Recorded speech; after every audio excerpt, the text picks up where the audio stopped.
Welcome back to News Geelong, and we continue with local cricket and speak to the Geelong Cricket Club coach, Damien Shanahan, as all 4 Geelong grades chase the runs against Essendon tomorrow. The batting will be put to the test this week, all 4 grades chasing the runs against Essendon.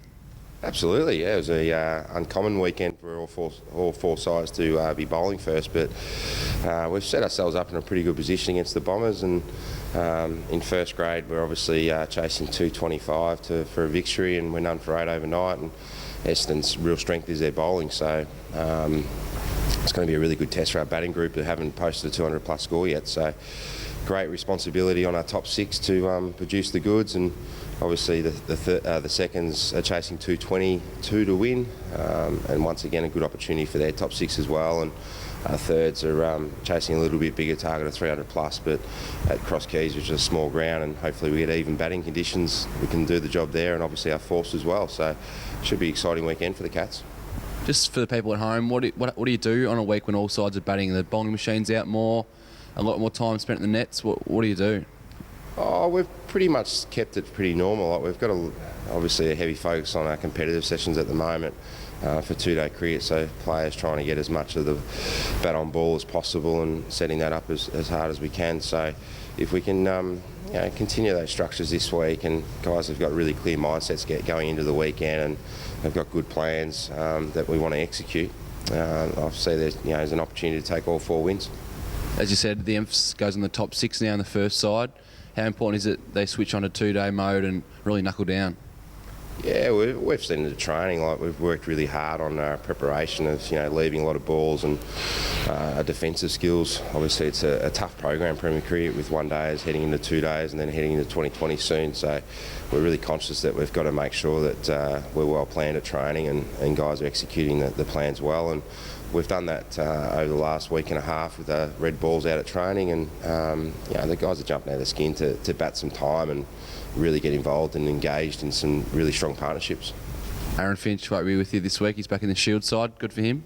Fantastic for Finch to be back in. Obviously opportunities come about once again with the Australia A players, so he's in great form at the moment, and probably unlucky not to get another 100 last Sunday in the Roby Cup, but yeah, really hoping that he sets a platform for himself and gets a really big score in the game this week against WA. And it feels like every week we're talking about Merrick Buchanan being in a new representative side. Don McGlinchey, Corey Ogle, Scott Dixon, and Luke Ford joins the under-17s for the Rockets, for the Victorian rather. You must be proud of those boys. Yeah, we've got the 4 in the under-19s squad, and we've got young Luke Ford in his first year at the club, and he's really progressed well. He's a great young talent, left-arm orthodox and left-hand bat, and Scott Dixon sort of has taken some giant steps forward over the last couple of months with his cricket. He's had a heavy footy program with Geelong Falcons, and now he's into an elite program with the cricket, so he's had some great performances in their trial games, and hopefully we'll get a great opportunity under 19s. Obviously the other big 3 are pretty much walk-up stars, but Corey Ogle's come back from double stress fracture of the back and hasn't bowled for 18 months, and over the weekend he took 3 for his first bowl in the thirds this week, and starting to get some momentum, then took another 5 for a trial game on Sunday, which was great to see.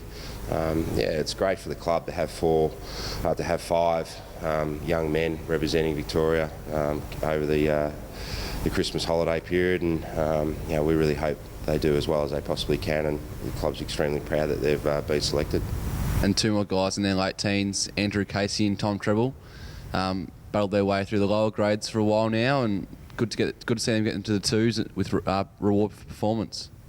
Yeah, well, Andrew's been with us for just on 3 years, and predominantly came down as a leg spin bowler who can definitely bat, and now he's had a really good pre-season and got a big 100 in the thirds 2 weeks ago, and we see him as a really good talent, and a big talent for us in the future, and putting more work into him and so forth, and he'll get his opportunity in the seconds this week as a batter in the top 4.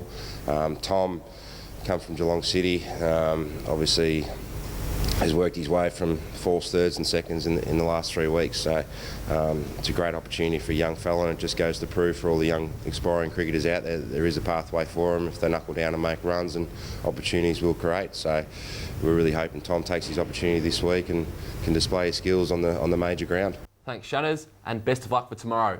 That's all we have time for in sport tonight.